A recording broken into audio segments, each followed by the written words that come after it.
The video for today, the information I'm about to present to you today is really crazy. First, listen to what Chris Larsen says to this. I want to do a little mic drop moment when he was asking you, ladies and gentlemen, buckle up because this one is going to be spectacular. You will be completely convinced that the value of XRP will be considered dirt cheap at $10, $20, $30 and so on. Did you purchase Bitcoin when it was at its lowest point? Look at his response. Is it true that you were able to accumulate Bitcoin during that initial period, or were we more preoccupied with developing an improved version of the platform? Bitcoin is an intriguing concept. It was true that one of the things that kind of troubled the early developers of what became XRP Ledger was the how not green aspect, and that's a problem that still exists today. It is overly consuming energy in vain. Whoa, that comment right is important and ought to be making a lot of you think. What takes place in the background? I mean, I do everything correctly in front of your eyes, and you know this item is going to completely melt people's faces if you understand the educated ones. Nobody is prepared for what is about to occur, so one is leaving. I'm not giving out any type of opiate or even hope. Instead, I'm giving out accurate knowledge that I'll support with a montage video. The hedge will turn in amazement after 2 hours. Swift released the following statement, stating that they will be holding a small event tomorrow to unlock worldwide interoperability, the future of cross payments, and more. Before I go into this montage, I want everyone to know that XRP is currently worth 48 cents or even cents because XRP is driven by demand and its utility. It is remarkable that it has stayed at these levels since its birth. After all, if you're catering to a multi-trillion-dollar ecosystem, why would this asset go anywhere until you get everyone on board and ready to transition? Do you get what I'm trying to say about getting into the new infrastructure? When you consider that the price of XRP has truly done what it has done, and you can see how it all transpired right hereafter. This is where things really got serious. You guys have seen the entire video I made for the IMF and World Bank about how Ripple essentially gave them the World Economic Forum's pitchbook and they ran with it. Given where we are now, you could say that everyone should look at things this way. That is, Sue always comes back and you consider Ripple and recall the early statements made by the House that, as far as you are aware, Ripple has established the bar so high that it cannot possibly be difficult for you. Trust me, I know. We discussed our testing procedure, and as you say, I believe this to be a fair bellwether case. At this time, I believe that we might examine the Ripple test in this 1940s Orange Grove Supreme Court case. So in the future, watch this video. I've added some new ones, but some of you may have already seen them. Inserted a few titles. Pay close attention considering how things are going, and after that I'll give you a mic draw time.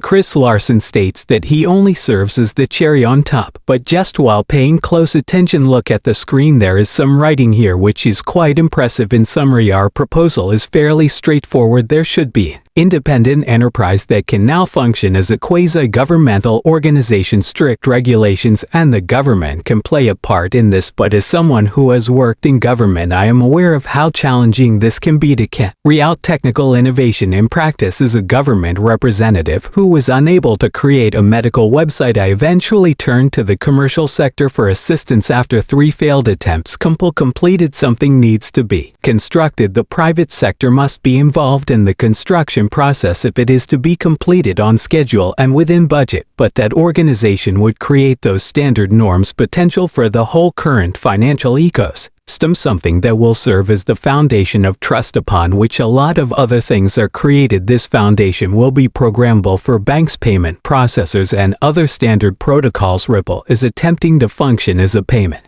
rail for all money that is situated between the banking system and the upcoming new economy, built upon that the capacity to improve mutual comprehension of the capacity to link the various economies of the roughly 200 countries in the world and ensure that the payment system functions for you. Because you are aware of all the various company profiles, we took 3 economies, Singapore, France, and Switzerland, and combined their central bank digital currencies into a single automated market maker. More than 200 countries are connected by additional economic interoperability, especially when it comes to payments and infrastructure securities. Another hunch is that as more and more of the world is being constructed on top of trust protocols, we won't find out who will win for 3 to 5 years. Still, even if we do, the winnings will be extremely valuable. Since trust is essentially the cornerstone of any payment system, we must ensure that the payment architecture possesses the appropriate privacy safeguards so that users may feel comfortable utilizing the system. This is because any payment system must be constructed on top of a trust protocol. There are a ton of videos available. These are only a handful of the information you have just learned by listening to Chris Larsen speak here on XRP. Ledger is only at the top of the iceberg that is, in my opinion, far more related to XRP Ledger Plus features like compatibility with ILP. How do you have a single bridge after everything on the globe is interoperable? Money is an illustration. XRP significantly improves the efficiency with which value moves globally across borders and networks. This was essentially the fundamental concept. According to what I've learned, Ripple addresses two issues among the issues. Greetings, ladies and gentlemen. Feel free to destroy it like with the button. The value isn't, it doesn't make sense to be so cheap. As you can see, is $5 and $10 are far cry from profitable pricing. I doubt I'll be back, and this has nothing to do with Ripple's. I don't work for Ripple paying me anything, but it would fail at $10 like Ripple. Based on what we now know about XRP, we consider that unsuccessful. If XRP was only $10, it's good, but it's not reaching its full potential. All I can say is, wow, this is XRP's entire potential. That's really astounding, which is why in terms of privacy, take heed of what McAfee has to say about this. McAfee is a very clever individual who understands right from wrong. Pay attention to what he says as well as what I'm discussing in terms of technology regarding Bitcoin's privacy. Bear in mind that MC possesses a great deal of personal data on individuals. Alright, let's talk about that. Regarding the US government, this man is really intelligent. Simply pay attention to what he has to say. You already know it will always exist, and in my opinion it will serve as our cryptocurrency store of value, but it won't prevail undoubtedly for a plethora of reasons, not the least of which being up privacy. Then again, returning to what Mike said, there is no grudge here. Whoever does it will undoubtedly be extremely wealthy. The winner will take it all because more and more of these things are happening. All the winners will be quite wealthy, with which is why I predict that the Ripple will be worth $1 trillion. A business like Ripple is expected to reach a valuation of over $1 trillion.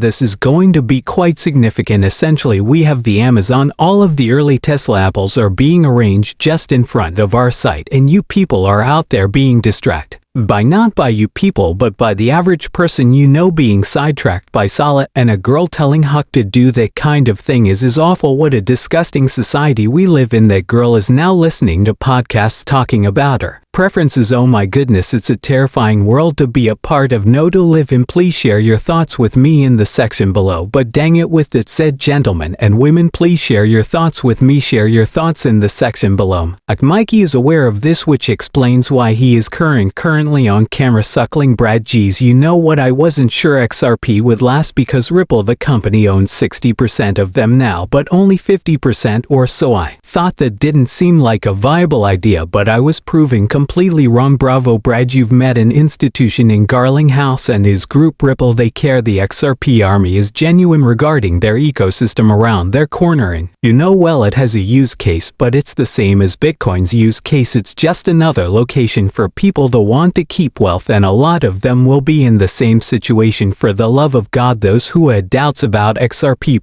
please capture screenshots of anything you see in the comments on YouTube. I'll need whatever I'm taking pictures of. I plan to create a 200-page book with several comments. Can you imagine reading through the comments every time we turn in a page? I am aware that you are discussing one peasant market capitalization, you have another person claiming to be the sole owner of the escrow, and so on. The list is endless. Let's pass $1 first, and we'll be back with another episode.